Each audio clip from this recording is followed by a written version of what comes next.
हरे कृष्णा। श्रील प्रभुपाद की जय। आप सभी का स्वागत है भक्ति शास्त्री के इस पाठ्यक्रम में। तो आज हम भक्ति शास्त्री के 8वें पाठ में पहुंच चुके हैं और आज हम चौथा अध्याय आरंभ करेंगे।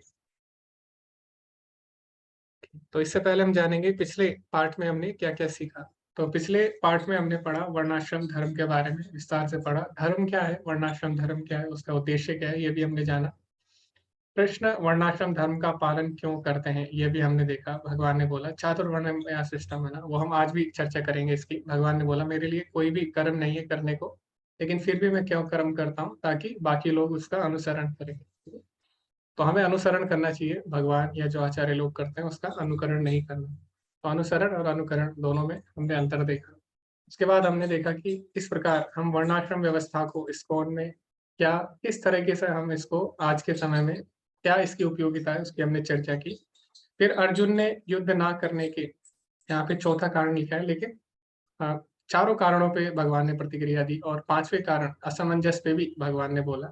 उसके बाद यहाँ पे कृष्ण द्वारा वासना का विश्लेषण, तो हमने देखा जो पिछला अध्याय था तीसरा, उसमें अर्जुन ने पूछा कि क्यों व्यक्ति पाप कर्म कर बैठता है। फिर भगवान ने बताया था काम एष क्रोध एषा। उसके बाद हमने अध्ययन किया था कि काम क्या है और किस प्रकार उत्पन्न होता है, किस प्रकार जीवात्मा को मोहित करता है और किस प्रकार उससे बाहर निकला जा सकता है, उस पर भी हमने चर्चा की थी।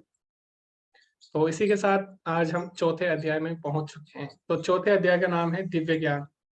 तो चौथा अध्याय हमें बताएगा भगवत गीता के इतिहास के बारे में और भगवान के प्राकट्य के बारे में बताता है, और दिव्य ज्ञान का क्या महत्व है उसके बारे में हमें चौथा अध्याय बताएगा। तो चौथे अध्याय का जो सबसे पहला श्लोक है उसमें क्या बोला गया है उसको हम पढ़ेंगे। तो इसमें बोला गया है इमं विवस्वते योगम प्रोक्तावान अहम अव्ययम विवस्वान मनवे प्राह मनुरिच्छवा कवे अब्रवीत। भगवान श्री कृष्ण ने कहा मैंने इस अमर योग विद्या का उपदेश सूर्य देव विवस्वान को दिया और विवस्वान ने मनुष्यों के पिता मनु को उपदेश दिया और मनु ने इसका उपदेश इक्ष्वाकु को दिया। तो कई लोगों को लगता है कि भगवत गीता कुछ साल पहले 5000 साल पहले बोली गई थी, है ना। तो हम जो वेद हैं या जो बाकी ग्रंथ हैं हम उनको ज्यादा श्रेष्ठ मानते हैं, क्योंकि भगवत गीता तो अभी अभी बोली भगवान ने, है ना। तो भगवत गीता पहले नहीं थी, है ना। इसीलिए हम क्या करेंगे, हम भगवत गीता को कम महत्व देंगे, लेकिन ऐसा नहीं है। अगर हम देखें तो भगवत गीता हर युग में रही है ना। भगवत गीता का ज्ञान सनातन है, ठीक है। तो ऐसा नहीं है भगवान ने 5000 साल पहले ही भगवत गीता बोली, 5000 साल पहले भी भगवान ने भगवत गीता बोली, लेकिन उससे पहले भी भगवान अनेक बार भगवत गीता बोल चुके हैं। भगवत गीता का ज्ञान इतना महत्वपूर्ण है कि हर युग में इसकी आवश्यकता थी। तो ऐसा नहीं है भगवत गीता 5000 साल पुरानी है। तो अगर आपसे कोई पूछे कि भगवत गीता कितनी पुरानी है, तो आप अगर बोलेंगे 5000 साल पुरानी है, तो वो गलत गलत होगा, ठीक है। क्योंकि भगवत गीता के अनुसार अगर हम देखें तो भगवत गीता बहुत प्राचीन है। इमं विवस्वते योगम प्रोक्तावान अहम अव्ययम, भगवान बोले कि ये ज्ञान मैंने सूर्य देव विवस्वान को दिया, और विवस्वान ने ये ज्ञान मनु को दिया, मनुष्यों के पिता। तो हमें पता है कि जो ब्रह्मा जी का कल्प होता है उसमें क्या होता है, उसमें 1000 दिव्य युग होते हैं, है ना? तो इसकी हम कैलकुलेशन आप कर सकते हैं, किसी के पास कैलकुलेटर है। तो जो ब्रह्मा जी का एक कल्प होता है उसमें 1000 दिव्य युग होते हैं, और जो एक दिव्य युग होता है वो 4 युगों से मिलकर बनता है, ठीक है। और एक युग में कितना समय होता है, तो जो कलयुग होता है उसमें 4,32,000 वर्ष होते हैं। और कलयुग के बाद जो द्वापर युग आता है वो कलयुग से 2 गुना होता है, ठीक है। तो अगर कलयुग को आप x मान लीजिए, तो द्वापर युग कितना हुआ 2x, है ना। और त्रेता युग कितना हुआ 3x, उसके 3 गुना। और जो सतयुग होता है उसके 4 गुना होता है। तो अगर आप टोटल चतुर्युग का अगर जोड़ करते हैं तो कितना आता है, 4 3 7 2 9 और 10, यानी एक चतुर्युग, एक दिव्य युग का समय कितना होता है, 10 गुणा 4,32,000। तो इतना एक दिव्य युग होता है, और इसको अगर आप 1000 गुणा कर दो तो एक कल्प होता है। एक कल्प में 14 मनवांतर होते हैं, ठीक है। और एक मनवांतर में 71 दिव्य युग होते हैं। और अभी जो मनवांतर चल रहा है उसका नाम क्या है, उसका नाम वैवस्वत मनु है। अभी 7वां मनवांतर चल रहा है इस कल्प का, है ना। और इस मनवांतर में अभी कौन सा चतुर्युग चल रहा है, अभी 28वां चतुर्युग चल रहा है। तो भगवान बोल रहे इस मनवांतर में, इस मनु में भगवान ने ये ज्ञान सूर्य देव को दिया और सूर्य देव ने ये ज्ञान मनु को दिया। तो मनु की आयु की अगर हम गणना करें तो कम से कम ये ज्ञान कितना पुराना है? 27 दिव्य युगों के बराबर। तो अब आप कैलकुलेट कर सकते हैं इसको, 27 की 10 गुणा 4,32,000 है ना, इतने से आप मल्टीप्लाई करके इसको कैलकुलेट कर सकते हैं। तो ये ज्ञान कम से कम कितना पुराना है? ये ज्ञान 1200 लाख वर्ष पुराना है। तो इतना प्राचीन भगवत गीता का ज्ञान है, ठीक है, कम से कम इतना प्राचीन है। और फिर ये ज्ञान मनु ने किसको दिया? मनु ने अपने ही वंश में आने वाले इक्ष्वाकु राजा को ये ज्ञान दिया।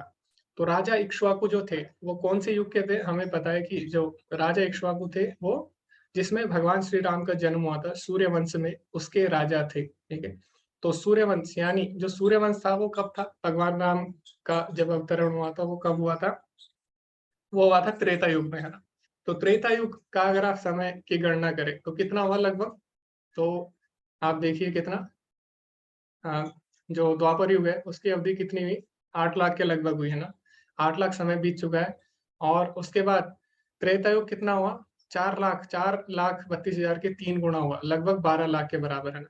तो 12 और 8 कितना हुआ? 20 लाख। तो कम से कम जो ये ज्ञान दिया इक्ष्वाकु को, ये 20 लाख साल पहले दिया। तो पहले 1200 लाख साल पहले ये ज्ञान दिया मनु को। मनु ने फिर कम से कम विवस्वान ने मनु ने फिर इक्ष्वाकु को कम से कम 20 लाख साल पहले ये ज्ञान दिया था। और अभी दोबारा से द्वापर युग के अंत में और कलयुग के प्रारंभ में ये ज्ञान भगवान ने दोबारा से अर्जुन को दिया है। तो भगवत गीता इतनी महत्वपूर्ण रही है कि बार बार भगवान इसको बोलते आए हैं। तो जो चीज महत्वपूर्ण होती है उसको हम बार बार बोलते हैं ना, आपने देखा होगा। तो कोई चीज हम बार बार क्यों बोलते हैं? क्योंकि वो बहुत ही ज्यादा महत्वपूर्ण है।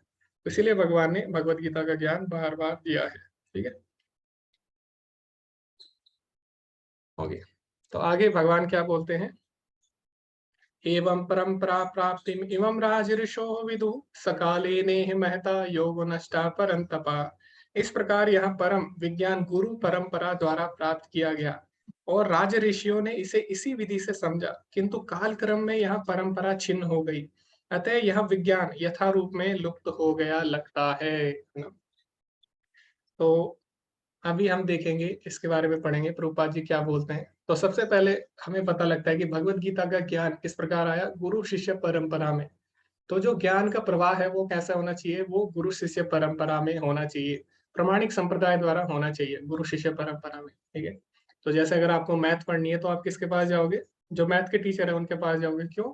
क्योंकि उसने कहीं से मैथ पढ़ी होगी और वो आपको फिर मैथ के बारे में बताएगा। लेकिन क्या आप किसी के भी पास चले जाओगे? अगर कोई बोलेगा मैं मैथ का टीचर हूँ, आप चले जाओगे? नहीं। आप पहले देखोगे कि ये वास्तव में प्रमाणिक है कि नहीं, वास्तव में इसने मैथमेटिक्स पढ़ी है कि नहीं, है ना। तो आप देखोगे प्रमाणिक है कि नहीं।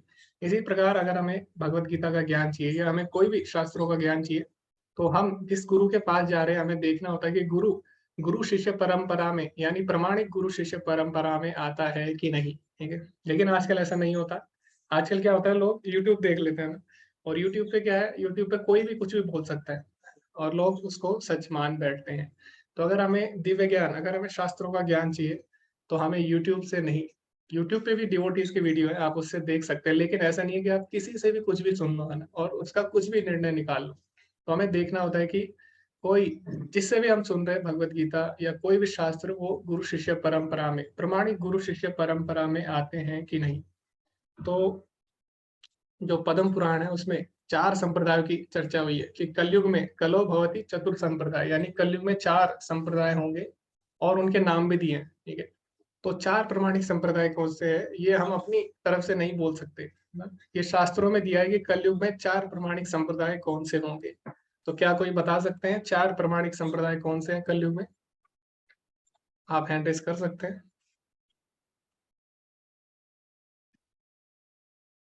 ओके, किसी को पता है? जी, हरे कृष्णा, आयुष प्रभु जी। श्री संप्रदाय, रुद्र संप्रदाय, निम्बार्क स्वामी संप्रदाय और एक धर्म वैष्णव संप्रदाय। ओके जी, हर्ष प्रभु जी, हरे कृष्णा। हरे कृष्ण प्रभु। जी जी। एक वैष्णव संप्रदाय है, एक श्री संप्रदाय है, बाद में निम्बार्काचार्य संप्रदाय है और एक वल्लभाचार्य संप्रदाय। ओके जी प्रभु जी। ओके, हरे कृष्णा दिवाकर प्रभु जी। क्या आपका भी यही आंसर है? जी प्रभु जी, आयुष मिश्रा प्रभु जी ने जो बताया वही श्री संप्रदाय और गौड़ीय वैष्णव संप्रदाय, रामानुजाचार्य और निम्बार्काचार्य। ओके जी प्रभु जी। जी हरे कृष्णा अमृता माता जी, आप इसको बता सकते हैं और अच्छे से? माता जी आपकी आवाज नहीं आ रही है। हरे कृष्णा। ये भी आ रही है आवाज? जी जी जी। जी प्रभु जी को श्री संप्रदाय और एक माधवा संप्रदाय, रुद्र संप्रदाय और कंसाय संप्रदाय जो है। ओके जी माता जी, आपके वॉइस में, आपके साउंड में कोई इशू है? ओके, तो 4 संप्रदाय कौन से हैं जो पुराणों में बताए गए हैं? तो सबसे पहला जो संप्रदाय है वो कौन सा है? मध्व संप्रदाय है। और मध्व संप्रदाय जिसको हम ब्रह्म संप्रदाय भी बोलते हैं, ठीक है। भगवान ने जिनको ज्ञान दिया उनसे ही संप्रदाय बना। तो भगवान ने ब्रह्मा जी को जो ज्ञान दिया वो जिस परंपरा में गया उसको ब्रह्म संप्रदाय बोलते हैं। तो उसमें आते हैं मध्वाचार्य जी, इसीलिए उसको मध्व संप्रदाय भी बोलते हैं। और जो गौड़ीय वैष्णव है वो कोई अलग से संप्रदाय नहीं है, ठीक है। गौड़ीय वैष्णव जो संप्रदाय है वो मध्वाचार्य जी के ही गुरु परंपरा में आता है, गुरु शिष्य परंपरा में। इसीलिए जो हमारा संप्रदाय है उसका पूरा नाम क्या है? उसका पूरा नाम है ब्रह्म मध्व गौड़ीय वैष्णव संप्रदाय, ठीक। तो गौड़ीय वैष्णव कोई अलग से संप्रदाय नहीं है। गौड़ीय वैष्णव जो संप्रदाय है वो मध्व संप्रदाय में ही आता है। फिर दूसरा है श्री संप्रदाय, ठीक है?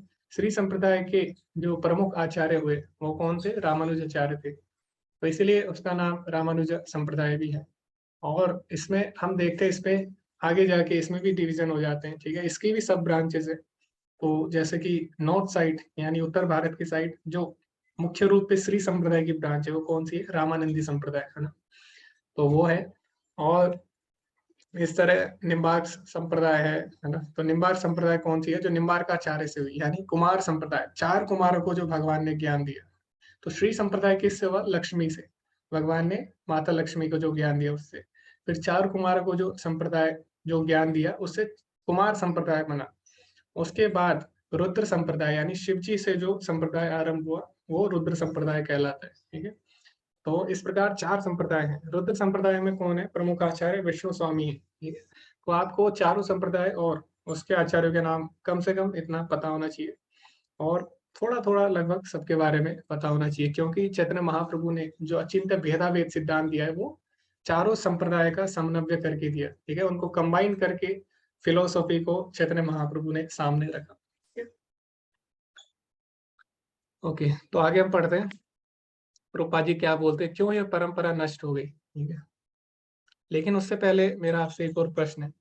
तो यहाँ पे बोला गया है कि जो भगवत गीता का ज्ञान है वो राज ऋषियों को दिया गया, एवं परंपरा प्राप्ति इमम राज ऋषियों विदु, यानी भगवत गीता का ज्ञान राज ऋषियों को विदु यानी उनको ज्ञात किया गया। तो ऐसा क्यों है कि ये ज्ञान राज ऋषियों को दिया गया? क्यों नहीं ये ज्ञान सन्यासियों को दिया गया? जैसे कई लोगों को लगता है कि भगवत गीता तो केवल सन्यासियों के लिए, हम भगवत गीता नहीं पढ़ेंगे, या फिर भगवत गीता केवल किसी एक समुदाय के लिए या किसी एक विशेष व्यक्ति के लिए, हम भगवत गीता नहीं पढ़ेंगे। लेकिन यहाँ पे बोला गया भगवत गीता का ज्ञान किसको दिया गया? राज ऋषियों को दिया गया, जो राजा भी थे और ऋषि भी थे, यानी राजा भी थे साथ साथ भगवान के भक्त भी थे। तो क्यों ऐसा हुआ कि ये ज्ञान राज ऋषियों को दिया गया? हरे कृष्णा जी। अमृता माता जी। हरे कृष्णा प्रभु जी, आवाज आ रही है मेरी? जी जी ठीक है, ब्रेक होगा तो बताइएगा। तो जी जी। राज ऋषियों को देने का मेन रीजन ये है कि उन्हें आगे गवर्न करना है। अगर वही नहीं होंगे जिन्हें नॉलेज हो, जो स्पिरिचुअल नॉलेज हो, अगर सही डायरेक्शन में जाने का उन्हीं को पता नहीं होगा तो वो अपनी सोसाइटी को कैसे लीड करेंगे, अपनी कम्युनिटी को कैसे लीड करेंगे। तो इसीलिए राज ऋषियों को ज्ञान देना सबसे ज्यादा नेसेसरी था, ताकि वो एडमिनिस्ट्रेट अच्छे से कर सके। ओके हरे जी कृष्ण। जी, धन्यवाद। ओके, हरे कृष्णा सनी प्रभु जी। हरे कृष्णा प्रभु जी। प्रभु जी, एक्चुअली में क्या होता है ना कि राज ऋषि जो होते हैं वो एक प्रकार से वो हो गए जो हमारे जनता के जो रिप्रेजेंटेटिव्स हो जाते हैं, तो उनके अंदर एक अच्छी लीडरशिप क्वालिटी जनरेट हो सके, ताकि वो अपना जो है कार्यकाल जो होता है, जो सारे चीजों का कार्यकरण जो होता है पूरे राज्य का, वो व्यवस्था अच्छी तरीके से उसको ढंग से चला सके। और गीता का जो ज्ञान है उसमें ऑलरेडी हम अगर देखेंगे तो दुनिया के जितने भी हैं, जितने भी प्रकार की चीजें चलती है, उसके सारी ज्ञान उसमें उसका निचोड़ डाला हुआ है। तो उनके अंदर एक अच्छी लीडरशिप आती है जिस कारण से वो जनता को अच्छे तरीके से अग्रसर मार्ग पे चलने के लिए सिखाते रहते हैं। हरे कृष्णा। जी जी जी जी, धन्यवाद। जैसे कि आपने बताया, बिल्कुल सही आपने उत्तर दिया। जो राज ऋषि होते थे वो क्या थे, समाज के लीडर होते थे, है ना। तो राजा भी थे और ऋषि भी थे, यानी लीडर भी थे और भगवान के भक्त भी थे। तो इसीलिए उनको एक ज्ञान दिया गया। क्यों? क्योंकि जो राज ऋषि होते हैं, जो लीडर होते हैं हमारे समाज के, अगर वो गलत पथ पे जाएंगे तो उससे क्या होगा, बाकी लोग भी गलत पथ पर जाएंगे। इसीलिए जैसे कि प्रभुपाद जी बोलते थे कि हंट द राइनोसोरस, अगर शिकार करना है तो गैंडे का शिकार करो, है ना। तो प्रभुपाद जी ने किसको चुना? प्रभुपाद जी ने अमेरिका को चुना। अमेरिका में भी जो सबसे जहाँ पे पाप कर्म ज्यादा था वो कौन सा था? वो न्यूयॉर्क सिटी था ना। तो प्रभुपाद जी ने बोला अगर ये भक्त बन गए तो क्या होगा, सारा समाज अपने आप भक्त बन जाएगा, ठीक है। तो इसी प्रकार अगर राज ऋषि भक्त बन गए, है ना, तो क्या होगा, उससे सभी लोग भक्त बन जाएंगे। क्यों? क्योंकि जो राज ऋषि करेगा वैसे ही बाकी लोग करते हैं। आपने सुना होगा यथा राजा तथा प्रजा, है ना? तो जैसा राजा करता है वैसी ही प्रजा भी करती है। और हमने पढ़ा भी था पिछले अध्याय के 21वें श्लोक में भगवान बोलते हैं यदि यद आचरति श्रेष्ठ तत्तत एव इतरो जना। श्रेष्ठ पुरुष जैसा आचरण करेंगे बाकी लोग भी वैसा ही आचरण करते हैं। तो इसीलिए विशेषकर ये ज्ञान राज ऋषियों को दिया गया है। ऐसा नहीं है कि केवल राज ऋषियों के लिए था, पर विशेष करके केवल राज ऋषियों को ये ज्ञान दिया गया। तो कई लोग बोलते हैं भगवत गीता ब्रह्मचारियों के लिए है, सन्यासियों के लिए है ना? ऐसा लोग बोलते हैं। ऐसा नहीं है, भगवत गीता सभी के लिए, ठीक है। लेकिन विशेष करके इनको दिया गया है, राज ऋषियों को दिया गया। ओके, तो आगे प्रभुपाद जी ने बहुत ही सुंदर तरीके से बताया कि क्यों क्यों कालांतर के साथ ये ज्ञान नष्ट हो गया, ठीक है। तो प्रभुपाद जी इसका उत्तर देते हैं क्योंकि भगवत गीता क्या है, भगवान की वाणी है, दिव्य है, लेकिन समय के साथ ये भी खत्म हो जा रही है। तो ऐसा क्यों हो रहा है? तो वो भी प्रभुपाद जी बताएंगे। समय बहुत शक्तिशाली है, यह बदलता है, मूल स्थिति को मारता है। आपके पास अनुभव है, आप कुछ भी खरीद ले, यह बहुत ताजा है, नया है, लेकिन समय इसे मार देगा, जर्जर हो जाएगा, यह एक समय में, नियत समय में बेकार हो जाएगा। तो आप देखिए संसार का नियम क्या है। संसार का नियम है कि हर चीज का एक ना एक दिन नाश होगा। जो भी भौतिक चीज है एक ना एक दिन उनका नाश जरूर होता है। क्यों होता है? समय के कारण, है ना। कोई कितना भी शक्तिशाली हो, एक ना एक दिन उसका नाश जरूर होता है, ठीक है। तो एक बहुत बड़े बॉक्सर थे और उनका नाम क्या था, मोहम्मद अली था शायद उनका नाम, ठीक है। तो उनसे एक बार वो बोलते थे, है ना, वो बोलते थे I am the great, I am the great, यानी मैं महान हूँ, ठीक है। तो उनसे कोई कोई कुछ पूछता था तो यही बोलते थे बार बार, आई एम ग्रेट। लेकिन एक बार क्या हुआ, एक बार मैराथन हुई और उसमें उन्हें बुलाया गया। तो मैराथन होती है जब वहाँ पे गेस्ट को बुलाया जाता है, ओलंपिक वगैरह जब होती है उसमें मैराथन होती है ना, टॉर्च लेके भागना होता है। तो उसको जलाने के लिए उनको बुलाया गया। तो उनसे उनसे वो इतने बूढ़े हो चुके थे कि उनसे एक टॉर्च भी नहीं उठाई गई, उनसे वो जलाई भी नहीं गई ठीक से, और उनके हाथ पैर कांपने लगे। तो एक रिपोर्टर उनके पास आया। तो रिपोर्टर ने उनसे पूछा कि क्या आप अब भी ये मानते हो कि आप ग्रेट हो? आप बोलते थे I am the great, I am the great, है ना। तो उन्होंने क्या बोला पता है आपको? उन्होंने बोला आई एम द ग्रेट फूल, है ना। मैं बहुत बड़ा हूँ लेकिन क्या, मूर्ख, ठीक है। तो हमें देखना है समय बलवान होता है और समय क्या करता है, सारी चीजें नष्ट कर देता है। ये समय का गुण है, सारी चीजों को नष्ट करना। यह भौतिक समय, इसे काल कहा जाता है। यहाँ काल भी कृष्ण का दूसरा रूप है। तो काले नह महता, इसीलिए महात्मा कहते हैं यह बहुत शक्तिशाली है, यहाँ कोई साधारण बात नहीं है। महता यानी महान, नष्ट करना उसका काम है। तो काल कौन है? काल भी भगवान का ही एक रूप है। और भगवान बोलते हैं 11वें अध्याय में, कालो अस्मि लोक क्षयकृत प्रवृत्तो, मैं काल हूँ और मेरा काम क्या है, सभी चीजों का नाश करना, है ना? तो काल एक तरह से कृष्ण ही है। तो काल भगवान की शक्ति है, इसीलिए तो इतनी शक्तिशाली है कि सारी चीजें नष्ट कर देती है समय के साथ, है ना। तो आपने देखा होगा भगवान क्या करते हैं, उत्पत्ति करते हैं, भगवान सृष्टि करते हैं और उसका पालन करते हैं, और काल रूप में भगवान उसका विनाश भी करते हैं। तो काल क्या है, एक तरह से भगवान का ही रूप है ना। तो हमें क्या करना चाहिए? हमें समय का आदर करना चाहिए। हमें हमेशा समय का आदर करना चाहिए। क्यों? क्योंकि समय भी कृष्ण ही है ना। तो जो भक्त होगा वो कभी भी अपना टाइम वेस्ट नहीं करेगा, ठीक है, कभी भी अपना समय बर्बाद नहीं करेगा। जैसे हमने देखा प्रभुपाद जी ने कभी भी अपना समय बर्बाद नहीं किया। इतने कम समय में उन्होंने क्या किया, 14 बार पूरे विश्व की यात्रा की, इतनी बड़ी-बड़ी उन्होंने पुस्तकों का अनुवाद किया, छोटी-छोटी बहुत सारी सैकड़ों पुस्तकें लिखी, 50,000 से ज़्यादा अपने शिष्यों को लेटर लिखे। आप सोच भी नहीं सकते 10 साल में केवल 50,000 से ज़्यादा लेटर अपने शिष्यों को लिखे। तो जो सच्चा भक्त होगा, जो अच्छा भक्त होगा भगवान का, वो कभी भी समय का व्यर्थ नहीं करेगा, समय को व्यर्थ नहीं करेगा, ठीक है? समय का क्षय नहीं करेगा। क्यों? क्योंकि समय स्वयं भगवान है। एक चीज़ सबको बराबर मिली है, चाहे कोई कितना भी धनी हो या कोई कितना भी धनी हो, कोई रानी क्यों ना हो, जैसे हमने देखा अभी रानी थी है ना ब्रिटेन की, तो कोई रानी हो या कोई कोई भिखारी क्यों ना हो, लेकिन एक चीज़ सबको बराबर दी है भगवान ने, वो क्या है? समय। तो समय सबके पास बराबर है, ठीक है? तो समय क्या है? स्वयं भगवान है, इसीलिए हमें समय का आदर करना चाहिए, है ना? तो ये भी हमें इससे सीखने को मिला। अब अब क्योंकि समय स्वयं भगवान है और इस संसार में हर चीज़ समय के साथ नष्ट हो जाती है, तो इसीलिए भगवान ने क्या किया? भगवत गीता के ज्ञान को 5000 वर्ष पूर्व भगवान ने स्वयं देखा कि गुरु परंपरा टूट चुकी है। अतः उन्होंने घोषित किया कि गीता का उद्देश्य नष्ट हो चुका है। इसी प्रकार इस समय गीता के इतने संस्करण उपलब्ध हैं कि उनमें से प्राय सभी प्रमाणिक गुरु परंपरा के अनुसार नहीं हैं। प्रभुपाद जी बोलते हैं आजकल भी यही हो गया था। अभी भी क्या हुआ, कुछ लोगों ने अपने मन से गीता लिख दी, उसके ऊपर टिप्पणी लिख दी। कई लोग वैज्ञानिक हैं, उन्होंने वैज्ञानिक दृष्टिकोण से लिखा। कई लोग खिलाड़ी हैं, उन्होंने खेल के दृष्टिकोण से लिखा। कई लोग राजनेता हैं, उन्होंने राजनीतिक दृष्टिकोण से लिखा। तो सबने क्या किया, अपने-अपने मनोधर्म के हिसाब से भगवत गीता लिखी। बल्कि जो भगवत गीता का को हमें देखने का तरीका है, वो कैसे होना चाहिए, वो भगवान अगले श्लोक में बताएँगे, ठीक है? तो भगवत गीता को हमें किस तरह से समझना होगा, वो भगवान ही बताएँगे अगले श्लोक में। ओके।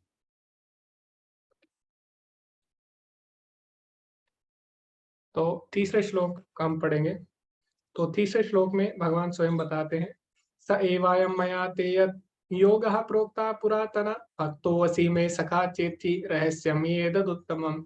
आज मेरे द्वारा यह प्राचीन योग यानी परमेश्वर के साथ अपने संबंध का विज्ञान तुमसे कहा जा रहा है, क्योंकि तुम मेरे भक्त तथा मित्र हो, अतः तुम इस विज्ञान के दिव्य रहस्य को समझ सकते हो। तो भगवान बोले कि क्योंकि तुम मेरे भक्त हो, इसीलिए तुम भगवत गीता को सही तरीके से समझ सकते हो, क्योंकि भगवत गीता का उद्देश्य क्या है ना? सर्वधर्मान् परित्यज्य मामेकं शरणं व्रज, मद्मना भव मद्भक्तो मद्याजी माम नमस्कुरु। तो भगवत गीता का उद्देश्य क्या है? भगवान बोलते हैं मद्मना, मेरे में मन लगाओ, मेरे भक्त बनो, है ना? लेकिन जो और लोग भगवत गीता पे टिप्पणी लिखते हैं, वो क्या करते हैं? भगवत गीता के उद्देश्य को यानी एम को वो डाइवर्ट कर देते हैं, ठीक है? तो उसको पढ़ने के बाद आपको पता नहीं लगेगा कि हमें करना क्या है ना? जबकि भगवान साफ-साफ बोले हैं भगवत गीता का उद्देश्य क्या है? मद मना भव मद भक्तो, मेरे में मन लगाओ, मेरा भक्त बनो। तो ये चीज़ कौन हमें समझा सकता है? जो भगवान का भक्त होगा वही हमें इसके बारे में बता सकता है, क्योंकि भगवान स्वयं बोल रहे हैं। अर्जुन को क्यों ये ज्ञान दे रहे हैं? क्योंकि अर्जुन भगवान का भक्त है ना? तो अर्जुन किस तरीके से भगवत गीता को समझेगा? एक भक्त के रूप में समझेगा। तो जभी भी 2 लोग मिलते हैं, तो कैसी बात करते हैं? मान लीजिए 2 साइंटिस्ट आपस में मिलते हैं, तो क्या बात करेंगे? साइंस की बात करेंगे ना। 2 बिज़नेसमैन आपस में मिलेंगे, तो हमेशा बिज़नेस की बातें करेंगे। इसी प्रकार जब भगवान और भक्त मिलेंगे, तो क्या बात करेंगे? वो भक्ति की बात करेंगे। तो भगवद गीता हमें क्या बताती है भक्ति के बारे में? लेकिन कई लोग हैं वो बोलते हैं कि नहीं, भगवद गीता हमें ये बताती है। दूसरे लोग आएँगे बोलेंगे नहीं, भगवद गीता हमें ध्यान योग बताएगी। दूसरा बोलेगा नहीं, भगवद गीता हमें कर्म योग बताएगी। लेकिन नहीं, ऐसा नहीं है। भगवद गीता क्योंकि भगवान और भक्त के बीच है, इसीलिए भगवद गीता का वास्तविक उद्देश्य क्या है? भगवान की भक्ति। और इसको कौन समझ सकता है? केवल भगवान के भक्त ही समझ सकते हैं। वही हमें भगवान का संदेश यथारूप में दे सकते हैं। तो इसीलिए प्रभुपाद जी बोले कि बहुत सारे लोगों ने प्रयास किया भगवद गीता को अपने-अपने हिसाब से लिखने का। और अंग्रेजी में जब कोई लिखता है कोई चीज़, तो हमें लगता है कि अंग्रेजी में लिखा है तो अच्छा ही होगा ना। जैसे अभी भी कोई कुछ बोले, तो हमें लगता है अंग्रेजी में बोल रहा है तो सही होगा। तो इसीलिए प्रभुपाद जी बोले अंग्रेजी में विशेषकर मैंने इसलिए लिखी क्योंकि अंग्रेजी में ज़्यादातर लोगों ने क्या किया, अपने मन से लिखी थी, ठीक है?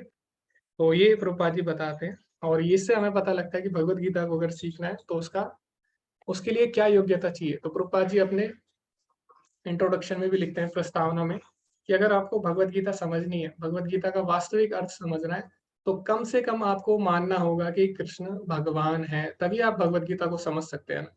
जैसे मैथ्स में क्या होता है, कभी-कभी हम मान लेते हैं ना, एक्स मान लेते हैं, एक्स मानकर हम फिर बाकी जो सवाल होता है उसको हल करते हैं।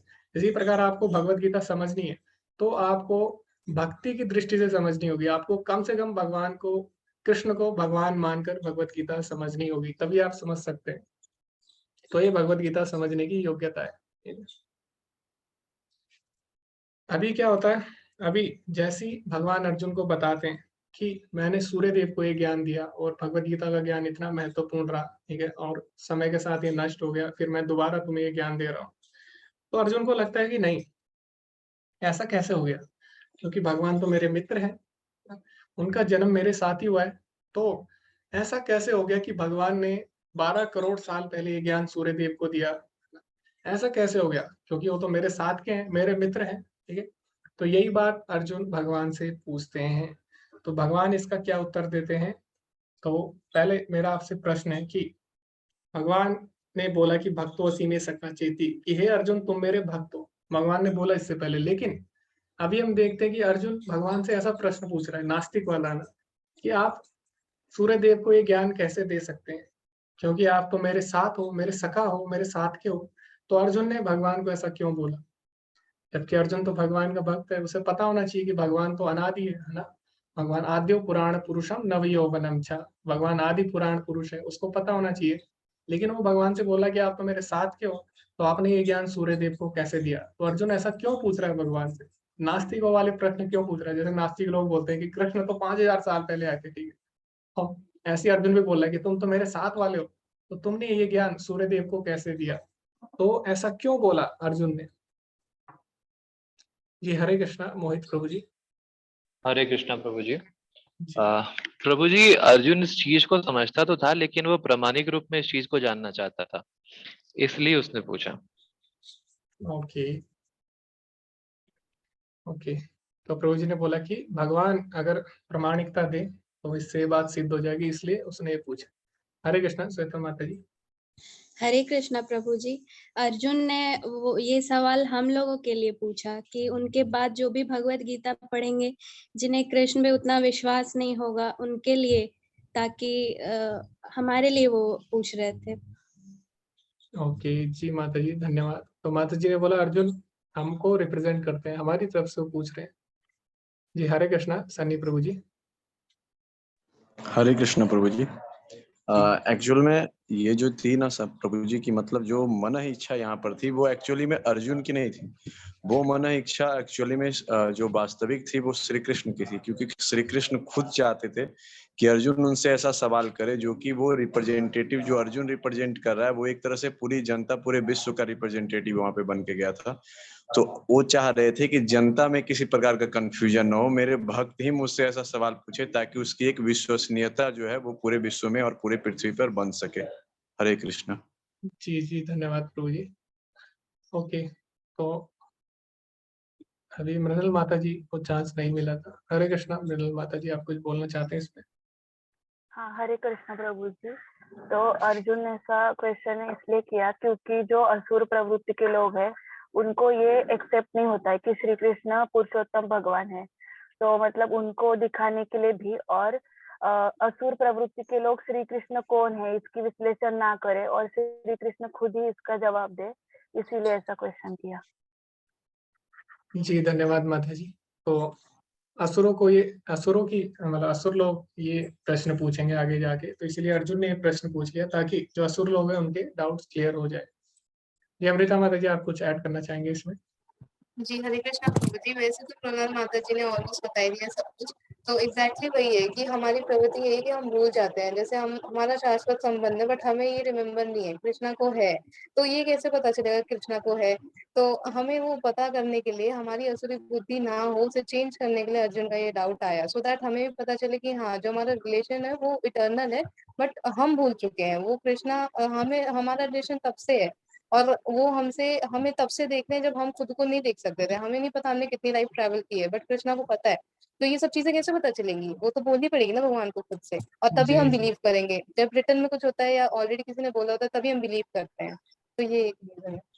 जी माता जी, तो हम गलत मार्ग पे ना जाए और अपनी बात को, अपनी बात की प्रामाणिकता सिद्ध करने के लिए अर्जुन ने क्या किया, भगवान से पूछा। और जैसे सन्नी प्रभु जी ने बताया, वास्तव में अर्जुन भगवान का भक्त है, लेकिन भगवान का नाम क्या है, ऋषिकेश है। ऋषिकेश यानी जो किसी की भी इंद्रियों को वश में करते हैं। भगवान का नाम ऋषिकेश है, यानी इंद्रियों के स्वामी है, तो इसलिए उन्होंने अर्जुन से ये बुलवाया, तो वो भी उत्तर सही था। ओके, संपिता माता जी भी यही बोल रही हैं। नास्तिक मायावादी ये सब प्रश्न पूछते हैं, राधा माता जी भी यही बोल रही हैं। ओके, तो प्रभुपाद जी अपने तात्पर्य में लिखते हैं कि वास्तव में अर्जुन का ये प्रश्न नहीं है, अर्जुन हम सबको रिप्रेजेंट कर रहा है। जैसे कि हमने पहले भी चर्चा की कि जब एक रिपोर्टर प्रश्न पूछता है किसी से, तो रिपोर्टर का प्रश्न नहीं होता। इसी प्रकार अर्जुन क्या है, एक माध्यम है ना। अर्जुन एक निमित्त मात्र है। भगवान बोलते भी है भगवद गीता के 11वें अध्याय में, निमित्त मात्रम भवे सव्यसाचिन, कि है अर्जुन तुम केवल एक निमित्त मात्र हो। तो वास्तव में ये जो भी प्रश्न है ये हमारे प्रश्न, ठीक है। तो हमारा अभी स्तर इतना नहीं है कि हम भगवान को समझ सके, और कहीं ना कहीं हमारे मन में भी ये प्रश्न आएगा कभी ना कभी। तो इसलिए अर्जुन ने क्या किया, पहले ही वो प्रश्न पूछ लिया भगवान से। तो अर्जुन ने पूछा, अर्जुन ने बोला कि आप तो मेरे साथ हो, मेरे सखा हो, तो आपने ये ज्ञान सूर्यदेव को कैसे दिया, ठीक है। जबकि प्रभुपाद जी अपने तात्पर्य में लिखते हैं कि भगवान ऐसा नहीं है कि अर्जुन के साथ थे, भगवान हमेशा से है। ब्रह्म संहिता में बोला गया अद्वैतम अच्युतम अनादिम अनंत रूपम, भगवान एक है, वही बने रहते हैं और अनेक रूपों में विस्तृत होते हैं। लेकिन पुराण पुरुषम, प्राचीन से भी प्राचीन है, नव यौवनम चा, प्राचीन से प्राचीन होते हुए भी भगवान कैसे रहते हैं, हमेशा नए युवक की तरह दिखते हैं, ठीक है। तो ऐसा नहीं है कि भगवान बूढ़े हो जाते हैं फिर भगवान को शरीर बदलना पड़ता है, नहीं, भगवान हमेशा नए युवक की तरह लगते हैं। तो आपने कभी भी कोई ऐसी फोटो नहीं देखी होगी जिसमें कृष्ण बूढ़े हैं, आपने कोई भी फोटो ऐसे नहीं देखी होगी भगवान की, ठीक है। और महाभारत में भी वर्णन आता है कि जब महाभारत का युद्ध चल रहा था तो उस समय भगवान के पोते भी थे, है ना, भगवान के पोते थे, अर्जुन के भी पोते थे, लेकिन फिर भी भगवान कैसे दिखते थे, फिर भी भगवान एक नए युवक की तरह दिखते थे, एक 16 साल के युवक की तरह दिखते थे, ठीक है। तो ये केवल भगवान ही कर सकते हैं, हम ऐसा नहीं कर सकते। तो आगे भगवान क्या बोलते हैं अर्जुन को, वो हम पढ़ेंगे, ठीक है। तो यहाँ पे रूपा जी बोले कि भगवान भूल कैसे सकते हैं, अगर आप भूल जाते हो तो आप तुरंत भगवान नहीं है, कोई अन्य तर्क नहीं है, भगवान भूल नहीं सकते, भगवान हमेशा याद रखते हैं। तो भगवान अगले श्लोक में बोलते हैं क्या, बहुनी में व्यतीतानि जन्मानि तब चार्जुना तान्यहं वेद सर्वाणि न त्वं वेत्था परन्तप। बहुनी में व्यतीतानि यानी हे अर्जुन, तुम्हारे और मेरे अनेक जन्म हो चुके हैं, ठीक है। और तान्यहं वेद सर्वाणि, लेकिन मुझे सब कुछ याद है, न तुम वेद परन्तप, लेकिन तुम्हें कुछ भी याद नहीं है, ठीक है। तो यही अंतर है जीवात्मा में और परमात्मा में।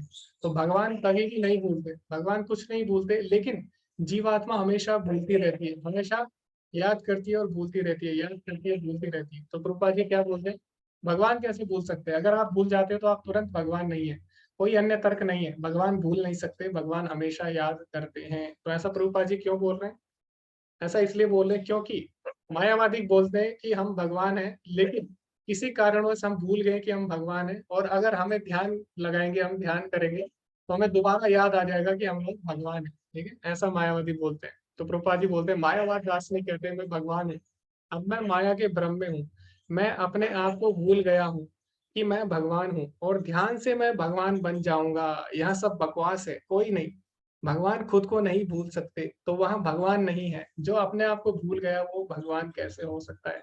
तो मायावादी बोलते हैं जीवात्मा भगवान है, लेकिन क्योंकि वो माया के कारण भूल गई कि वो भगवान है, और ध्यान लगाने से दोबारा वो भगवान बन जाएगी, उसको याद आ जाएगा कि मैं भगवान हूँ। तो प्रभुपाद जी बोलते हैं भगवान कभी भी नहीं भूलते, भगवान को सब याद है कब किसको ज्ञान दिया, है ना। तो अगर कोई बोलता है कि मैं भगवान हूँ लेकिन मैं भूल गया मैं भगवान हूँ, तो वास्तव में भगवान है ही नहीं, क्योंकि अगर वो भूल गया तो भगवान हो ही नहीं सकता। तो इस श्लोक से मायावाद का खंडन होता है। यहाँ पे पता लगता है कि जीवात्मा में और परमात्मा में क्या अंतर है।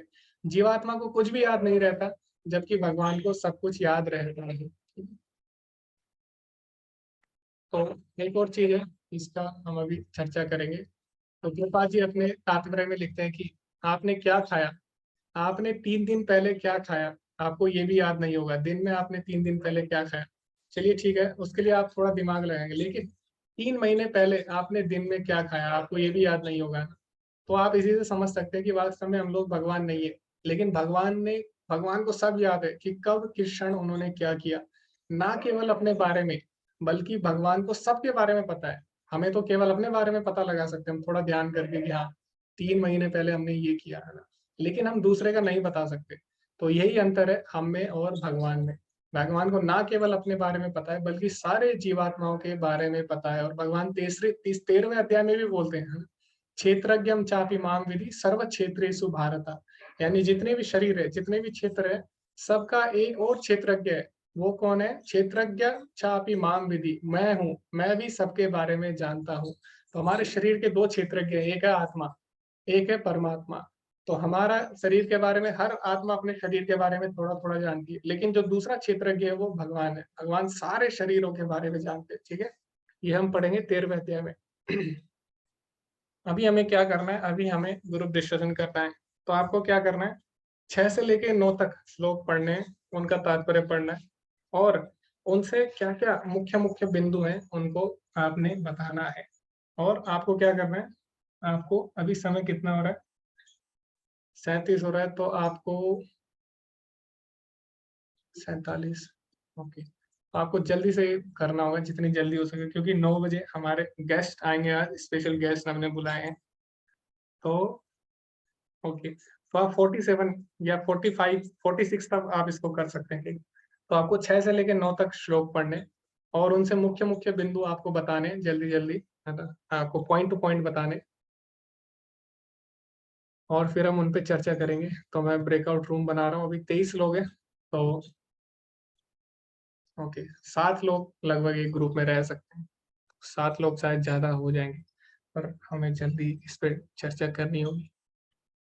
तो 3 रूम में बनाऊंगा, आप सभी इससे मुख्य मुख्य बिंदु निकालें और उसको आपको पॉइंट टू पॉइंट बोल। ठीक है, तो 45 तक समय है। 45 पे हम दोबारा मिलेंगे। आप ज्वाइन कर सकते हैं ग्रुप्स। हरे कृष्ण।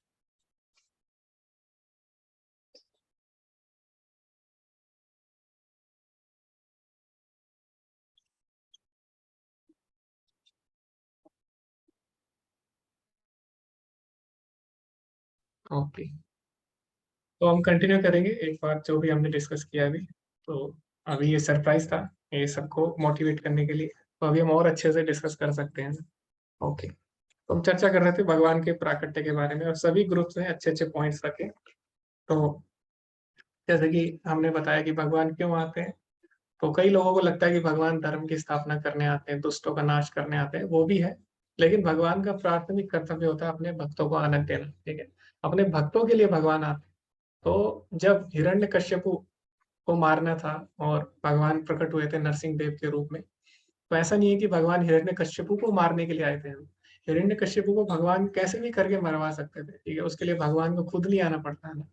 तो जैसे आर्मी ऑफिसर होते हैं, आर्मी में जो बहुत बड़े ऑफिसर होते हैं, जो उसके चीफ होते हैं, वो खुद नहीं जाते कभी भी दुश्मन को मारने के लिए, वो किसी को भेजते हैं ना। तो इसी प्रकार भगवान क्या है? भगवान तो सभी के चीफ है ना। तो भगवान को किसी को अगर मारना ही है तो भगवान को जरूरी नहीं है खुद जाना पड़े। तो भगवान क्यों आते हैं? भगवान आते हैं अपने भक्तों को आनंद देने के लिए, बाकी काम अपने आप हो जाते हैं। ठीक है, तो नरसिंह देव आए थे किस लिए? प्रहलाद महाराज को आनंद देने के लिए। ये पहला रीजन था, ये नहीं कि वो उसको हिरण्यकश्यप को मारने आए। ठीक, तो ये हमने समझा। दूसरा, भगवान धर्म की स्थापना करने आते हैं। हर बार धर्म की स्थापना करने आते हैं, हर युग में। धर्म संस्थापनार्थाय संभवामि युगे युगे। तो कलयुग में भगवान कौन से धर्म की स्थापना करने आए हैं? कोई बता सकता है? कलयुग में कौन से धर्म की स्थापना करने भगवान आए? जी, हरे कृष्णा। आयुष प्रभु जी। हरे कृष्ण प्रभु। जी, भक्ति धर्म की। ओके, भक्ति की। लेकिन उसका बिल्कुल अगर सटीक जवाब है वो है हरिनाम संकीर्तन की, जैसे कि चैट में लिखा है हर्ष प्रभु, संपिता माता जी, अमृता माता। तो कलयुग का धर्म कौन सा है? कलयुग का धर्म है हरिनाम संकीर्तन। ठीक, तो यज्ञ संकीर्तन प्रायर यजंती ही सुमेध सा। कलयुग में सबसे बुद्धिमान व्यक्ति होगा जो संकीर्तन यज्ञ, संकीर्तन धर्म को अपनाएगा। ठीक है, तो कलयुग में भी भगवान आए धर्म की स्थापना करने। कौन से धर्म की? संकीर्तन धर्म की। तो इस युग का धर्म क्या है? संकीर्तन। ठीक है, तो भगवान हर बार आते रहते हैं, ऐसे नहीं कि एक युग में भगवान एक ही बार आएंगे। भगवान के आने पे आप रिस्ट्रिक्शन नहीं लगा सकते। भगवान एक ही युग में कई बार, कितनी भी बार आ सकते हैं। भगवान बुद्ध के रूप में भी आए कलयुग में, चैतन्य महाप्रभु के रूप में आए, और आगे भी भगवान आते रहेंगे। ठीक है, कल की अवतार भगवान का आएगा। तो ऐसा नहीं है एक युग में एक ही बार आएंगे, जैसे कई लोग बोलते हैं ना कि भगवान एक युग में एक ही बार आएंगे, ऐसा नहीं है। ठीक है, एक युग में भगवान कई बार आ सकते हैं और भगवान के कई अवतार एक साथ भी हो सकते हैं। तो कोई बता सकता है भगवान के 2 अवतार एक साथ हो? ऐसा समय आया हो कहीं पे भगवान के दोनों अवतार एक साथ आपस में मिले हों? जी हरे कृष्ण। ओके हरे कृष्ण प्रभु, व्यासदेव और श्री कृष्ण भगवान। ओके, हाँ ये भी है। जी हरे कृष्ण अमृता माता जी। हरे कृष्ण प्रभु जी, राम अवतार और परशुराम अवतार। तो राम जी और परशुराम भी मिले। ओके हरे कृष्ण विवेक प्रभु जी। बता दिया प्रभु जी। ओके तो इसमें हम ज्यादा चर्चा नहीं करेंगे, लेकिन भगवान के अवतार ऐसे नहीं है कि एक युग में एक बार आएंगे या फिर भगवान एक युग में एक एक करके आएंगे, ऐसा नहीं है। ठीक है, भगवान अपने आप अनंत रूपों में अपने आप को विभक्त कर सकते हैं। ठीक है, एक अद्वैतम अच्युतम अनादिम अनंत रूपम है। भगवान एक होते हुए भी अपने आप को अनंत रूपों में विस्तृत कर सकते हैं। जैसे कि हमने देखा भगवान की लीलाओं में, जब भगवान रासलीला करते हैं, रास नृत्य करते हैं, तो भगवान लाखों गोपियों के साथ विभक्त हो जाते हैं। हर गोपी के साथ एक कृष्ण होता है। भगवान 64,000 अगर शादी करते हैं, है ना, तो हर पत्नी के साथ एक कृष्ण होते हैं। ठीक है, तो भगवान इस तरह अपने आप को एक साथ विस्तृत कर सकते हैं। और हमने देखा बलराम जी कौन है? बलराम जी स्वयं कृष्ण है ना, कृष्ण के ही विस्तार है।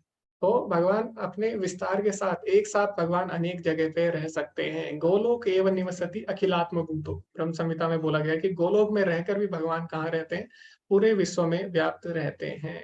तो भगवान ऐसा कर सकते हैं और यही अंतर है भगवान और जीवात्मा में। ठीक है, तो ये हमने देखा, इससे सीखा। और दूसरा हमने क्या देखा कि कभी कभी क्या लगता है जब भगवान अवतरित होते हैं तो लोग उन्हें साधारण मनुष्य मान लेते हैं। क्यों?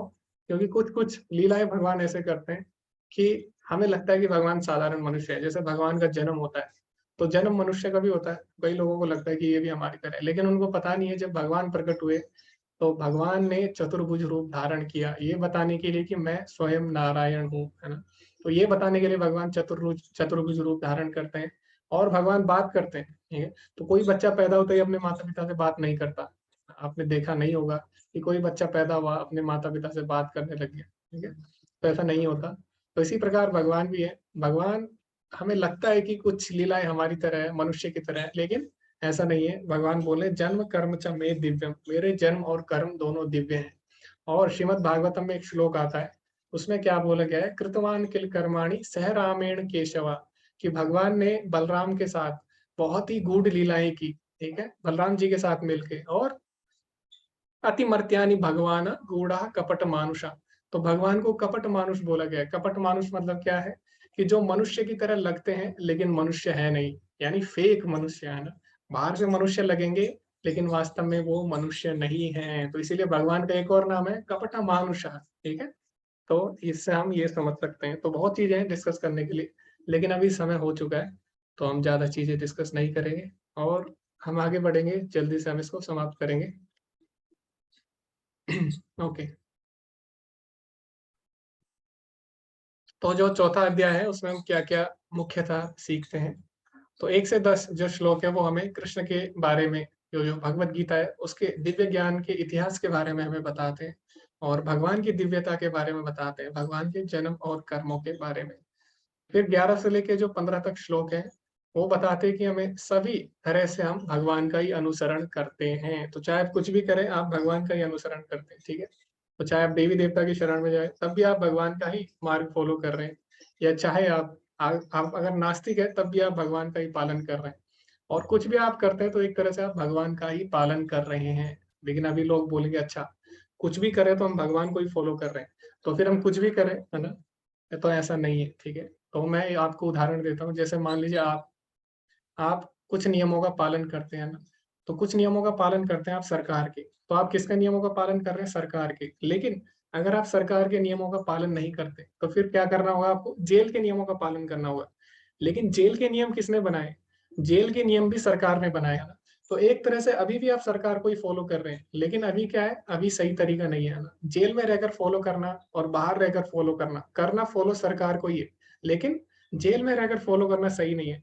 इसी प्रकार किसी भी देवी देवता के शरण में हम जाते हैं, ठीक है, चाहे भले हम नास्तिक होते हैं, तो हम हर तरह से भगवान के ही नियमों का पालन कर रहे हैं ना। या तो हम कृष्ण के नियमों का पालन करेंगे या माया के नियमों का पालन करेंगे। तो माया भी क्या है, कृष्ण की दास है। तो एक तरह से माया के नियमों का पालन करके भी हम कृष्ण के ही नियमों का पालन कर रहे हैं, लेकिन वो सही तरीका नहीं है ना। जेल में रहकर सरकार के नियमों का पालन करना सही नहीं है, जेल से बाहर रहकर सरकार के नियमों का पालन करना सही है। इसी प्रकार माया से बाहर रहकर भगवान के नियमों का पालन करना यानी भक्ति करना ज्यादा श्रेष्ठ है। तो हर तरह से करना फॉलो भगवान को ही है, लेकिन भक्ति करके भगवान को फॉलो करना ज्यादा श्रेष्ठ है। तो ये हमें 11 से लेके जो 15 तक श्लोक है उससे पता लगता है, ठीक है। और इसमें श्लोक भी आता है चातुर्वर्ण्यम मया सृष्टम, 4 वर्णों के बारे में। वो हम पहले से ही पिछले अध्याय में पढ़ चुके हैं, तो उस पर हम अभी ज्यादा नहीं पढ़ेंगे। फिर भगवान आगे कर्म योग के बारे में दोबारा बताते हैं, 16 से लेके जो 24 तक श्लोक है। और भगवान बोलते भी है कर्मणो हि बोद्धव्यम बोद्धव्यम च विकर्मणा अकर्मणश्च बोद्धव्यम गहना कर्मणो गति। तो भगवान बताते हैं 3 तरह के कर्म होते हैं। एक जो होते हैं कर्म जिनको बोला जाता है वो क्या होते हैं, शास्त्रों के अनुसार जो होते हैं, ठीक है। और दूसरे होते हैं विकर्म यानी जो शास्त्रों के बिल्कुल विपरीत होते हैं, है ना। और एक होते हैं अकर्म मतलब होते हैं भक्ति में कर्म। तो एक कोई भी कार्य हमारा उसको हम अकर्म भी बना सकते हैं, विकर्म भी और कर्म भी। जैसे कि मान लो खाना खाना है, तो खाना अगर हम ऐसी चीजें खा रहे हैं जो शास्त्रों में निषेध है, तो वो क्या होगा, वो हो जाएगा विकर्म। जैसे मांस खाना, है ना, और बहुत सारी चीजें खाना, ठीक है। तो वो क्या हो गया, विकर्म। कर्म क्या हुआ, शास्त्रों के अनुसार जो चीजें बताई गई उनका भोजन, उनका भोग कर्म, ठीक है। जैसे कि शुद्ध खाना खाना, सात्विक खाना खाना, तो ये हो गया कर्म। अभी अकर्म क्या हुआ, अकर्म मतलब भक्ति में कर्म करना जो पाप पुण्य से ऊपर है, जो कर्म और विकर्म से ऊपर है, उसको अकर्म बोलते हैं। तो खाने को कैसे हम अकर्म बना सकते हैं, भगवान को अर्पित करके, ठीक है। तो कोई भी कार्य है उसको हम तीनों तरह से कर सकते हैं, विकर्म, कर्म और अकर्म से। जैसे कि शारीरिक संबंध की बात आती है, तो शादी से पहले किसी से संबंध बनाना वो क्या हो गया, विकर्म, है ना। शादी के बाद साथ रहना वो क्या हो गया, कर्म। लेकिन कृष्ण भावना भावित संतानें उत्पन्न करना वो क्या हो गया, वो हो गया अकर्म। तो कोई भी एक्टिविटी है हमारी उसको हम कर्म भी बना सकते हैं, विकर्म भी बना सकते हैं और अकर्म भी, ठीक है। तो ये हमारे ऊपर है।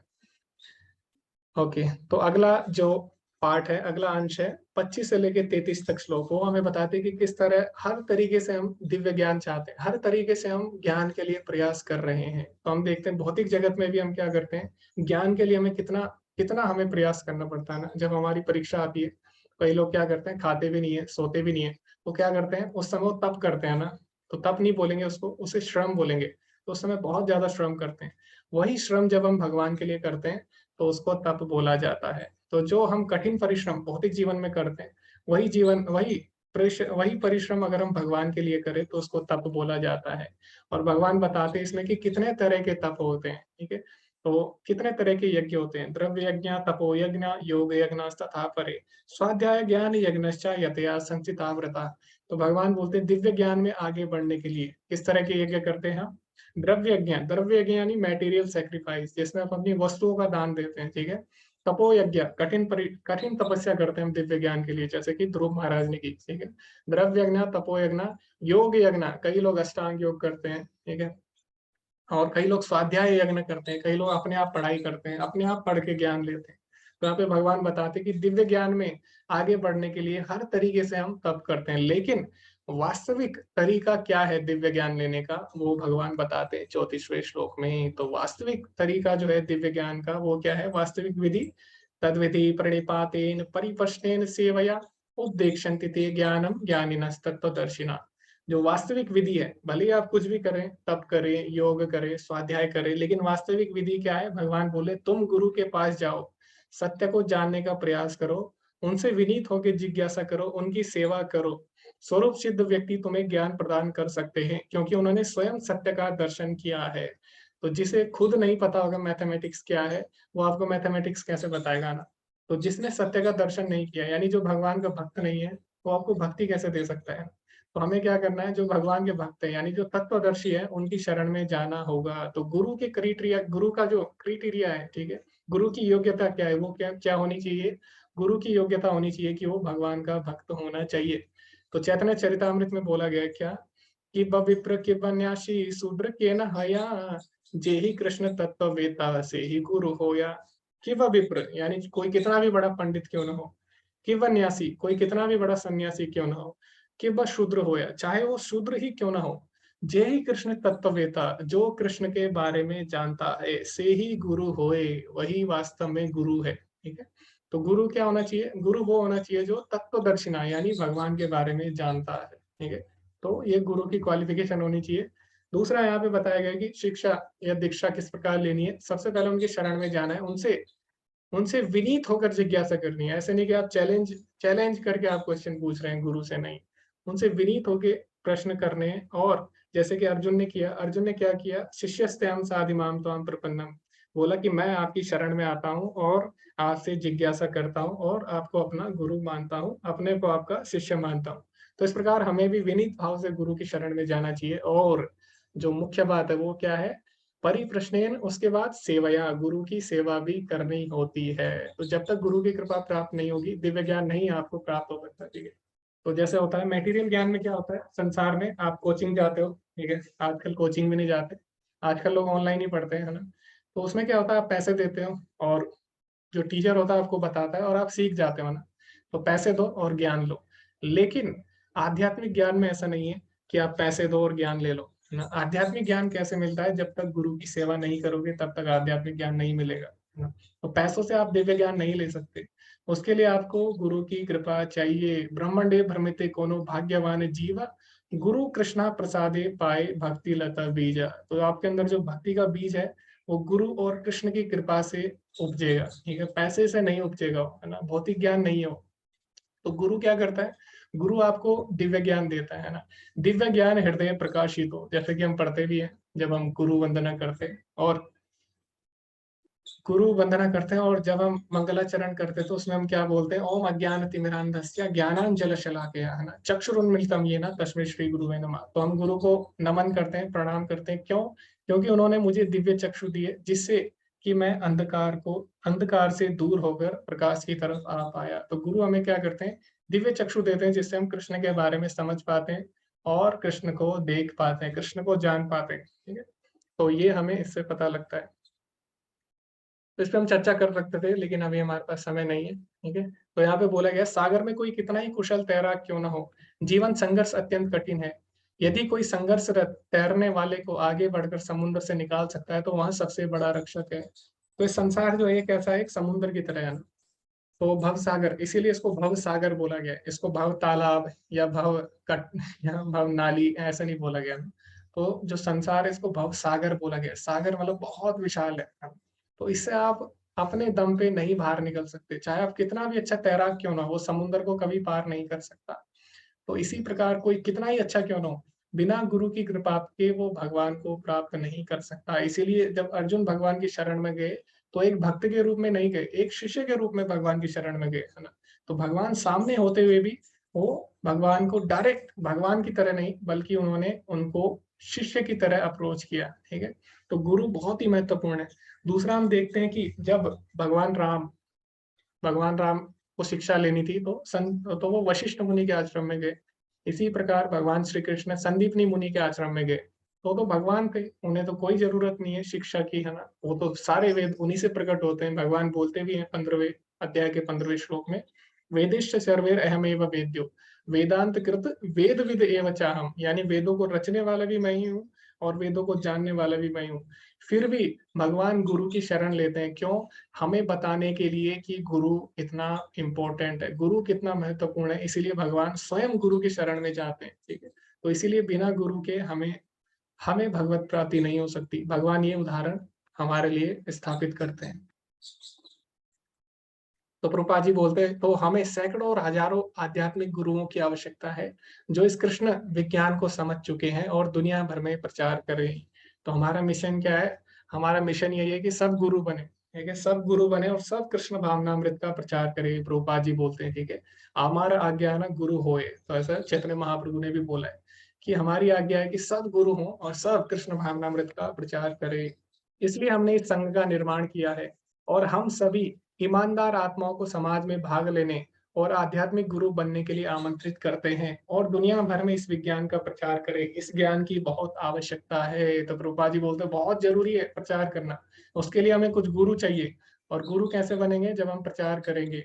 प्रचार से गुरु बनेंगे, फिर वो और ज्यादा प्रचार करेंगे, तभी कृष्ण भावनामृत हर जगह फैल चुका है। क्यों? प्रभुपाद जी ने सभी को आमंत्रित किया ना, हर कोई गुरु बन सकता है, ठीक है। यही कृष्ण तत्ववेता से ही गुरु हो, ठीक है। तो हमने देखा कि हमारा जो हमारी संस्कृति है या जो हमारा सभ्यता है ना, हमारी जो संस्कृति है वो क्यों फैलने से बाहर फैल नहीं पाई जल्दी। इतने महान महान आचार्य हुए, लेकिन फिर भी हमारी संस्कृति हम देखते हैं कलयुग में हमारे देश तक ही सीमित रह गई है ना, और धीरे धीरे क्या हुआ, विलुप्त होने लगी।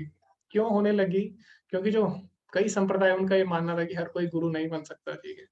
जो ब्राह्मण है या जो ब्राह्मण कुल में जन्मे, जन्म के आधार पर गुरु होगा, ठीक है। जो ब्राह्मण है वही गुरु बन सकते हैं, ऐसे कई लोगों ने मान लिया था। लेकिन जब प्रभुपाद जी या जो चैतन्य महाप्रभु थे, जो वैष्णव थे, उन्होंने बोला नहीं, ऐसा नहीं है, हर कोई गुरु बन सकता है, ठीक है। हर कोई भगवान का भक्त बन सकता है, भगवान की भक्ति कर सकते हैं जिसके अंदर वो गुण है। गुण कर्म विभाग, ठीक है। तो इसीलिए प्रभुपाद जी ने क्या किया, सबको कृष्ण के बारे में बताया और फिर उनको बोला कि अब आप प्रचार करो। तो अभी क्या हो सकता है, अभी कोई भी गुरु बन सकता है ना। तो हमारे मिशन में, हमारा जो आंदोलन है उसमें कोई भी गुरु बन सकता है, कोई भी प्रचार कर सकता है। इसीलिए जो कृष्ण भावनामृत आंदोलन है वो पूरे विश्व में फैला और हमारी संस्कृति पूरे विश्व में फैली। क्यों? क्योंकि प्रभुपाद जी ने सिद्ध किया शास्त्रों के आधार पर कि हर कोई गुरु बन सकता है। तो इसलिए, ठीक है। तो ये बहुत ही जरूरी है कि हम गुरु बने आगे जाके और प्रचार करें, ठीक है। तो यही प्रभुपाद जी चाहते हैं और यही सबसे विनती है। तो इसीलिए सभी लोग अच्छे से अध्ययन करें प्रभुपाद जी की पुस्तकों का, और सभी लोग अच्छे से ऐसी भक्तों के संग में रहे। ओके, तो इसी के साथ आज का जो सत्र है वो समाप्त हुआ। श्रील प्रभुपाद की जय। हरे कृष्ण। तो ओके जी, तो किसी का कोई डाउट है? ऐसा आज डाउट तो नहीं होगा किसी का, फिर भी अगर आपको है तो आप हैंड रेज कर सकते हैं। हरे कृष्णा आयुष प्रभु जी। हरे कृष्ण प्रभु जी, मेरे 2 क्वेश्चन है। जी, आप अटेंडेंस लिख सकते हैं चैट में, और जो लोग जाना चाहते हैं वो जा सकते हैं। जी प्रभु जी, आप पूछिए। जी मैडम, अटेंडेंस लिख दूं? चलो ठीक है। जी जी जी। बलराम जी और उद्धव जी ये भी भगवान के अवतार हैं, है ना? उद्धव जी नहीं है प्रभु जी। उद्धव जी नहीं है, नहीं नहीं। बलराम जी हैं। तो कभी कभी क्या होता है कि बलराम जी गुस्सा हो जाते हैं या उनको कुछ नहीं पता होता, जबकि दोनों तो भगवान है। और कभी कभी बलराम जी मोहित, जैसे बोलते नहीं कि जैसे सुभद्रा देवी को अर्जुन लेके गए थे भगवान के कहने से, तो वो कितने क्रोधित हो गए, बोला आज तो अर्जुन की खैर नहीं, आज तो अर्जुन खत्म। तो ऐसा क्यों होता है प्रभु जी? या तो क्या भगवान कृष्ण बलराम जी की भी इंद्रियों को मोहित कर सकते हैं? नहीं प्रभु जी, मोहित नहीं कर सकते। यही तो श्लोक में पढ़ा था ना हमने अभी, मैंने आपको भागवतम का श्लोक बताया। उसमें क्या बोला था कि कृतवान किल कर्माणि सह रामेण केशवा, कि बलराम के साथ केशव भगवान श्री कृष्ण ने लीला की। तो लोगों को क्या लगा? लोगों को लगा कि वो साधारण व्यक्ति है, लेकिन वो क्या है? कपट मानुषा, गूढ़ कपट मानुषा, ठीक है। उनकी लीलाएं बहुत ही गूढ़ है। वो मनुष्य की तरह लगती है, लेकिन वो मानुषी लीलाएं नहीं होती, ठीक है। तो बलराम जी कभी कभी दिखाते हैं भगवान से गुस्सा करते हैं, जैसे भीष्म है ना। हमने शायद डिस्कशन वाले ग्रुप में आप नहीं हो, तो वहां पे हम ऑलरेडी चर्चा कर चुके हैं, ठीक है, कि बलराम जी अलग रस में, ठीक है, यहाँ पे। तो कभी कभी भक्त क्या करते हैं, भगवान के अपोजिट रहकर रस लेना चाहते हैं, उनसे लड़के रस लेना चाहते हैं, है ना। जैसे हमने देखा कि भीष्म है, भीष्म को पता है कि कृष्ण भगवान है ना। भीष्म हमारे 12 महाजनों में से एक है ना। 12 महाजन यानी 12 भगवान के जो श्रेष्ठ भक्त है उनमें भीष्म सबसे श्रेष्ठ है। लेकिन फिर भी वो कैसे आनंद लेते हैं? वो भगवान के अपोजिट रह के उनसे युद्ध करके आनंद ले रहे हैं, ठीक है। तो ऐसी बलराम जी कभी कभी क्या करते हैं, कृष्ण के अपोजिट रह के उनसे आनंद लेते हैं, ठीक है। तो वो भी एक तरह का रस है प्रभु जी। दूसरा मेरा प्रश्न है प्रभु कि जैसे युग का क्रम क्या है? किसका? युग का क्रम, जैसे अभी हमारे यहाँ क्या हुआ, अभी इस युग में क्या हुआ, सतयुग, त्रेता, द्वापर, कलयुग। बट मैंने कहीं पढ़ा है कि सतयुग, द्वापर, त्रेता, कलयुग, ऐसा है। हाँ हाँ हाँ। तो वो श्रीमद् भागवतम में ऐसा लिखा है एक जगह पे, ठीक है प्रभु जी। तो वहां पे ऐसा हो गया था, उस पर्टिकुलर मनवांतर में ऐसा हुआ था एक एक समय पे, ठीक है।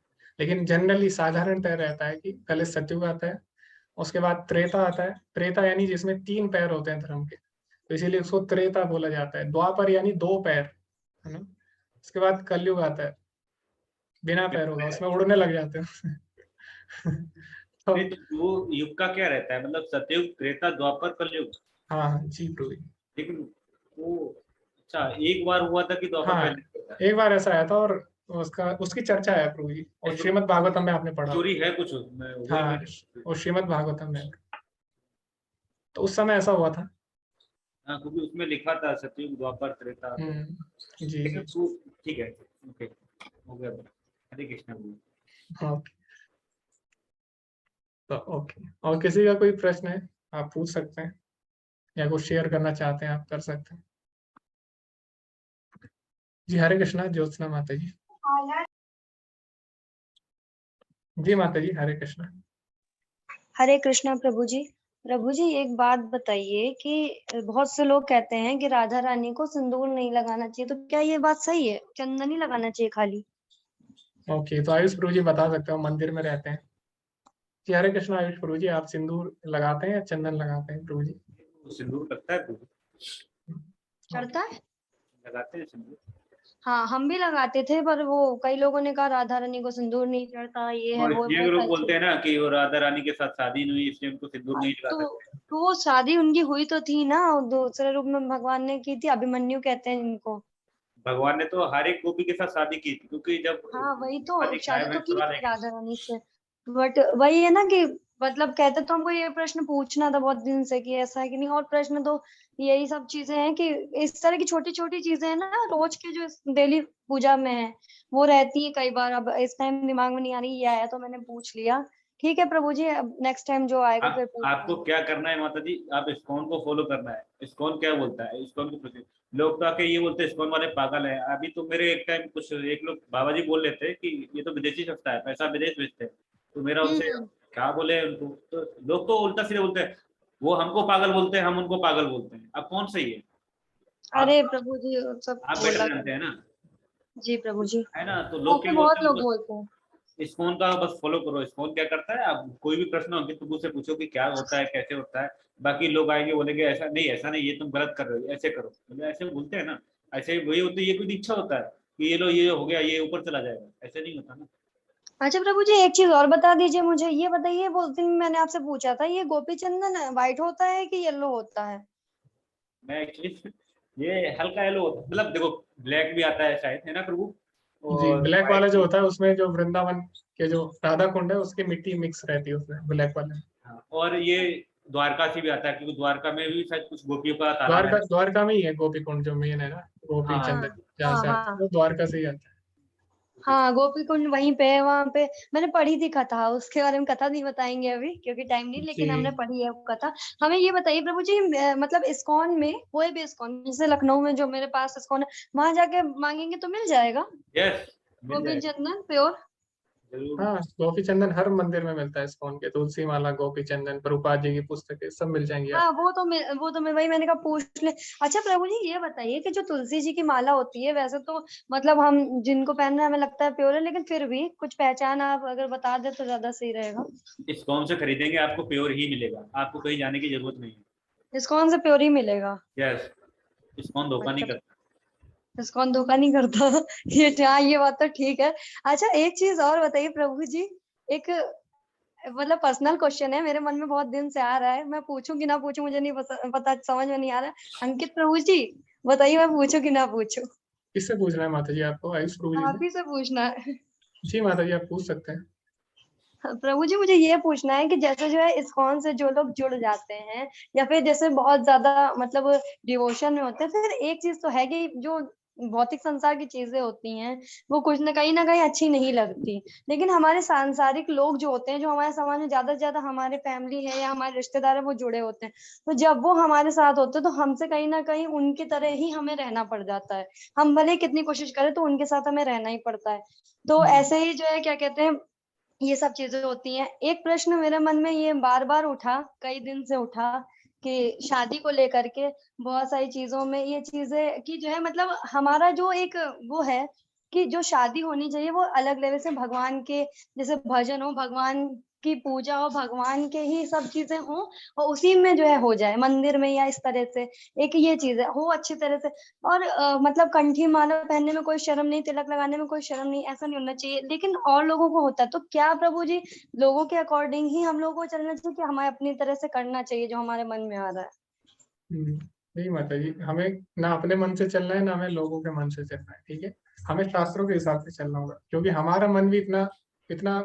हमारा मन भी इतना बुद्धिमान नहीं है, या हम लोग इतने बुद्धिमान नहीं है, ना ही दूसरे लोग इतने बुद्धिमान है, ठीक है। तो ना हमें अपने मन से चलना है ना दूसरों के मन से, हमें शास्त्रों के हिसाब से चलना होगा। लेकिन कभी कभी कुछ चीजें हम जितना हो सके हमें एडजस्ट कर लेनी चाहिए, किसी के साथ अगर हम रह रहे हैं, घर पे रह रहे हैं, तो कभी कभी जब तक हम इंडिपेंडेंट नहीं होते तो तब तक हमें कुछ चीजें एडजस्ट कर लेनी चाहिए। जैसे अभी क्या है, घर में हम कमा नहीं रहे हैं ना, हम जी इंडिपेंडेंट नहीं है, तो हमें क्या होगा, अभी हम किसी के अंडर है, तो हम पूरी तरह उनसे अलग नहीं रह सकते, क्योंकि अभी हम उनके अंडर है ना। आगे जाके जब आप किसी घर में जाते हैं, आपकी शादी हो जाती है और आपके हाथ में जब सत्ता आ जाती है, मैनेजमेंट आ जाता है, ठीक है, जब आप उस पोजीशन पे चले जाते हैं तब आप ये सब चीजें, बाकी चीजें कर सकते हैं। लेकिन बेसिक प्रिंसिपल हमें हर परिस्थिति में फॉलो करने चाहिए। बेसिक 4 नियम, 16 माला, ये हमें हर परिस्थिति में करना है। बाकी चीजें आप एडजस्ट कर सकते हैं माता जी, क्योंकि जब तक हम किसी के अंडर है, अगर आप उनको बोलेंगे, समझाएंगे, तो बोलेंगे देखो ये मेरे अंडर होते हुए है ना, हम ही से खा रहे, हमारे ही पैसे खा रहे और हमको ही समझा रहे हैं, उन्हें ऐसा उनके मन में आ जाएगा फिर।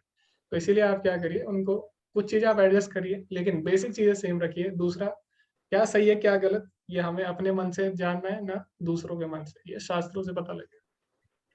प्रभु जी, लेकिन ये चीज तो फिर आफ्टर मैरिज भी कभी ना कभी जब होगी तब भी यही रहेगा ना कि अपने घर में तो समझा नहीं सकते तो दूसरे के यहाँ कैसे समझा सकते हैं, बिल्कुल भी नहीं नहीं माता जी, समझा तो सकते। फिर दूसरा तो नहीं रहता एडजस्ट ना करना माता ही जी, पड़ेगा। फिर वो आपका अपना घर हो जाता है। मैरिज के बाद आपका फिर दूसरा, जो पहले वाला घर है वो दूसरा हो जाता है फिर, ठीक है। मैरिज के बाद दूसरा जो घर है जिसको आप बोल रहे हो वो अपना हो जाता है। और काफी हद तक जो जो पति पत्नी होते हैं और जब शादी हो जाती है किसी की, तो घर में इतना नहीं उनकी चलती है, किसी अगर जो लड़की है, तो शादी के बाद कहीं ना कहीं उनको काफी इंडिपेंडेंस मिल जाती है उसके बाद। तो ऐसा हम उम्मीद करते हैं माता जी। प्रभु जी, ये आप उल्टा बोल रहे हैं, मुझे कुछ ये बात उल्टी लग रही है। मुझे नहीं लगता नहीं है माता अपने जी, घर में फिर हो जाता है, वहां दूसरे घर में जा करके तो बिल्कुल अपनी नहीं चलनी, वहां तो बाहर का ही माना जाता है ना। नहीं नहीं माता जी, ऐसा नहीं है। आपके जिसके साथ विवाह हुआ उन पर डिपेंड करता है, और मोस्टली विवाह के ऐसा लिए। मोस्टली हाँ ऐसा नहीं होता होगा, लेकिन हम एक बात बता रहे हैं, ज्यादातर हमारे जानने में तो जहां हम जी। देखते हैं यही होता है कि लड़की को हाँ जाने के बाद तो वहां तो बाहर का ही माना जाता है, चाहे जी कितना भी माता जी, वो तो कर ले। तो वो आपके पास स्वतंत्रता रहती है कि आपको पति का चुनाव कैसे करना है, वो आपके पास स्वतंत्रता रहती है उसके लिए, ठीक है। तो माता पिता भी कभी किसी को फोर्स नहीं करते हैं। शादी के बाद पहले माता पिता कुछ चुन लेते हैं, चुनाव करते हैं, उसमें से फिर आपको बोला जाता है कि आपको पसंद है क्या। तो आप कर सकते हैं, और आप देख सकते हैं किसी को। आप जल्दबाजी में ना ले डिसीजन, आराम से आप देखिए कि आप जहाँ शादी करने जा रहे हैं वो सही है कि नहीं, आपके भक्ति के लिए सूटेबल है कि नहीं, तो आप टाइम लीजिए उसके लिए।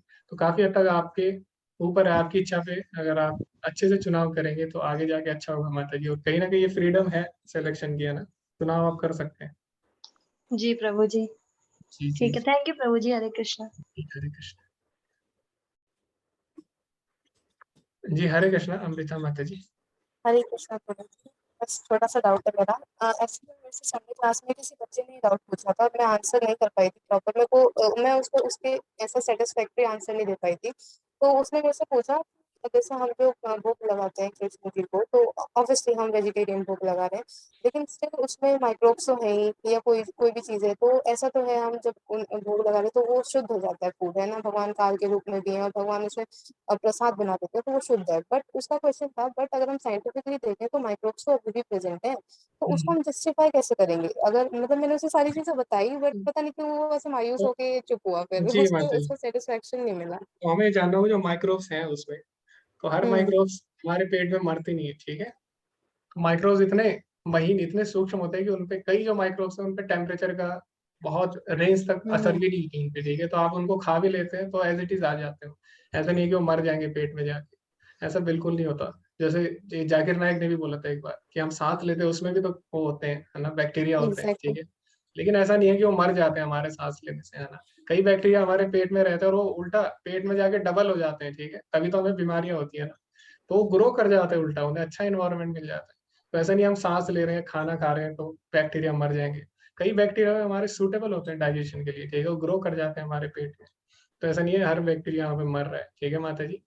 बट वो तो एक जीव ही है ना प्रभु जी, वो मैंने ये सब जी आंसर जी दिए थे माता जी। उसे प्रभु जी, पर वो नहीं, उसे लग रहा था कि अगर ऐसी चीज मैं बोलूँ, सपोज मैं एक नॉन वेज ईटर हूँ, तो आप हम्म। मेरे को ये सारी चीजें समझाओगे और मैं बोलूंगी, फिर आप मैं क्वेश्चन करूंगी, ठीक है आपने भी तो माइक्रोब्स है ही ना, तो मैं नॉन वेज खा रही हूँ तो वो गलत क्यों है और आपका माइक्रोब ईटर सही क्यों है? लेकिन नो लेकिन वो तो मर नहीं रहे ना माता जी। नॉन वेज मतलब क्या है, खाना किसी को मारना। नॉनवेज हाँ मतलब ये नहीं है जैसे हाँ आप किसी को मार के अगर खा नहीं रहे तो फिर भी आप गलत काम कर रहे हैं। तो मेन हाँ हमारा है किलिंग, किलिंग नहीं करनी है, ठीक है। अगर आप अगर कोई नॉनवेज खाता है और बकरे को खा के वो अगर जो का त्यों निकाल लेता है तो हमें कोई प्रॉब्लम नहीं है लेकिन ऐसा नहीं करना। हाँ लेकिन माइक्रोब्स ऐसा नहीं होता, मतलब माइक्रोब्स मरते नहीं है कई माइक्रोब्स। ठीक। ओके ओके ओके, हरे कृष्णा। दूसरा इसका जवाब ईशोपनिषद में लिखा है। ईशोपनिषद में बोला कि हमें उतनी चीजें लेनी है जितनी जरूरी है, ठीक है। तो बहुत चीजें हैं दुनिया में, लेकिन हमें उतना ही लेना है, इस इस पृथ्वी से उतना ही लेना है जितनी हमारे लिए जरूरी है ना। तेन त्यक्तेन भुंजिता महाकृतः कस्य स्विद्धनम। उसमें बोला गया उतनी ही लेनी है हमें जितनी जरूरत है, वरना उससे ज्यादा लेंगे तो पाप होगा, ठीक है। तो खाना भी अगर हम खा रहे हैं वो भी पाप है, तो हमें उतना ही खाना है जितना जरूरी है हमारे लिए, और जितना जरूरी है उतना वेज वेज से हमारा हो जाता है, ठीक है। जी जी प्रभु, हरे कृष्णा, थैंक यू।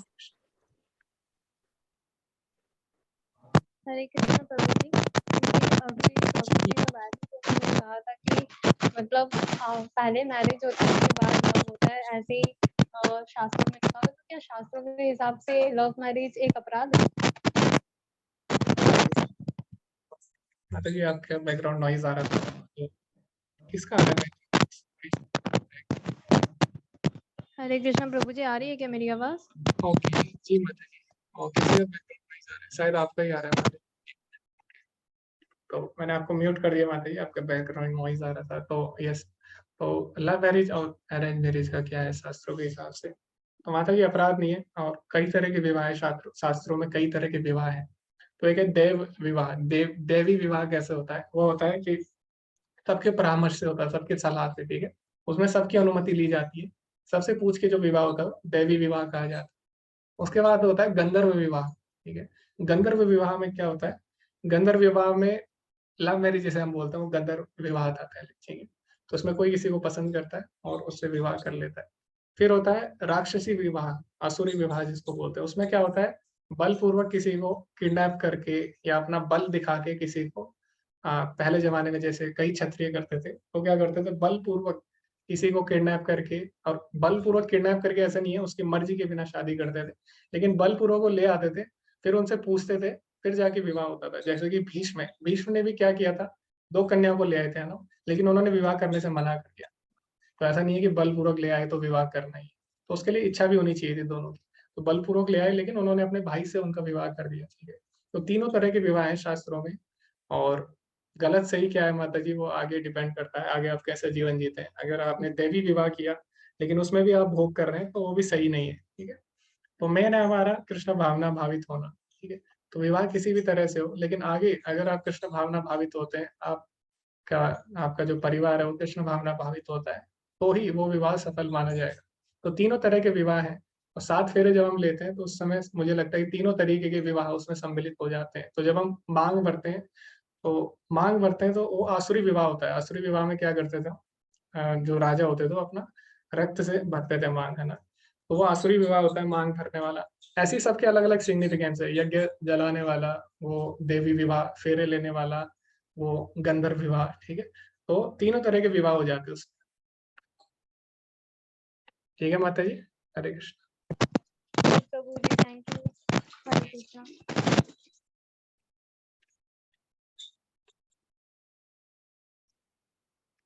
ओके, किसी का कोई प्रश्न है? हरे कृष्णा। जी आयुष प्रभु जी, आप कुछ बोलना चाहते हैं? हरे कृष्णा। नहीं, वो क्वेश्चन था फिर खत्म हो गया। नहीं, क्या बोलिए आप। नहीं नहीं था, वो था आपने बोला राक्षसी विवाह, मतलब कि भगा के ले जाते हैं। हाँ लेकिन जब अर्जुन, भगवान कृष्ण ने अर्जुन को बोला था सुभद्रा को ले जाने के लिए, तो बोला कि नहीं नहीं मैं नहीं ले जा सकता। हाँ, भगवान ने स्वयं किया था, भगवान ने भी तो भगवान ने आसुरी विवाह स्वयं किया किया, था। हाँ तो ये आसुरी विवाह था प्रभु। हाँ, लेकिन कहते हैं कि क्षत्रिय क्षत्रिय है, वो कन्या का बलपूर्वक हरण करके शादी कर सकता है। बलपूर्वक कर सकता है हरण। बलपूर्वक मतलब ये नहीं कि कन्या की मर्जी के बिना, नहीं नहीं बलपूर्वक मर्जी। मतलब है सभा में जो लोग हैं उनकी मर्जी के बिना। सभा में जो लोग हैं ना, राजा, उनकी मर्जी के बिना। फिर ऐसा नहीं है कि भगवान ले आए, उनके साथ युद्ध भी किया भगवान ने, ठीक है, उनको हराया भी। तो ऐसा होता था, अलग अलग तरीके के विवाह होते थे, लेकिन सब में दोनों की सहमति जरूरी होती थी।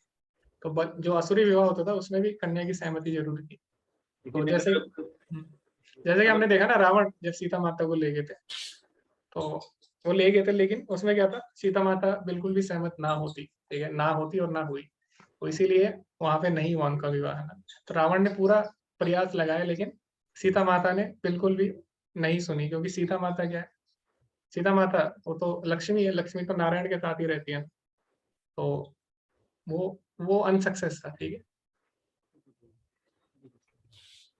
तो आसुरी विवाह में भी दोनों की सहमति चाहिए होती है, तो उसमें भी आप किसी को फोर्स नहीं कर सकते। जी हरे कृष्णा। हर्ष प्रभु जी।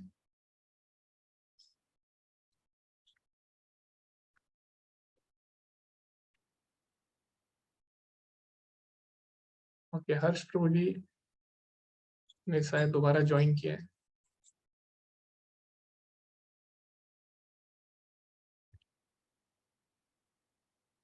ओके, किसी का कोई प्रश्न आप पूछ सकते हैं, विवाह से लेके किसी का प्रश्न है तो मैं नहीं बता सकता उसके लिए आप पंडित जी के पास जा सकते हैं, आप जो कर्मकांडी पंडित हो सकते हैं। हाँ, भक्ति से रिलेटेड है, कुछ भक्ति से रिलेटेड है तो हम बता सकते हैं। कई लोग मैसेज भी करते हैं कि प्रभु जी गृह प्रवेश कौन से मुहूर्त में करना चाहिए, ऐसे नहीं, हम कर्मकांडी लोग नहीं है जी। ओके, तो शायद किसी का कोई प्रश्न नहीं है, तो बहुत बहुत धन्यवाद सभी का, अच्छा लगा आज का सेशन, और धन्यवाद आयुष प्रभु जी का कि उनकी वजह से हम दोबारा से नामनीश प्रभु जी से इंटरेक्ट कर पाए, क्योंकि नामनीश प्रभु जी का समय बहुत ही कीमती है ना। हम लोग तो कितने भी देर तक बात कर सकते हैं, लेकिन नामनीश प्रभु जी का समय बहुत कीमती है, और हर टाइम अपना कृष्ण के लिए लगाते हैं, तो उन्होंने हमारे लिए समय निकाला, ये भी हमारा सौभाग्य है, और आयुष प्रभु जी की वजह से हमें बहुत चीजें मिल रही है, बहुत लाभ मिल रहा है।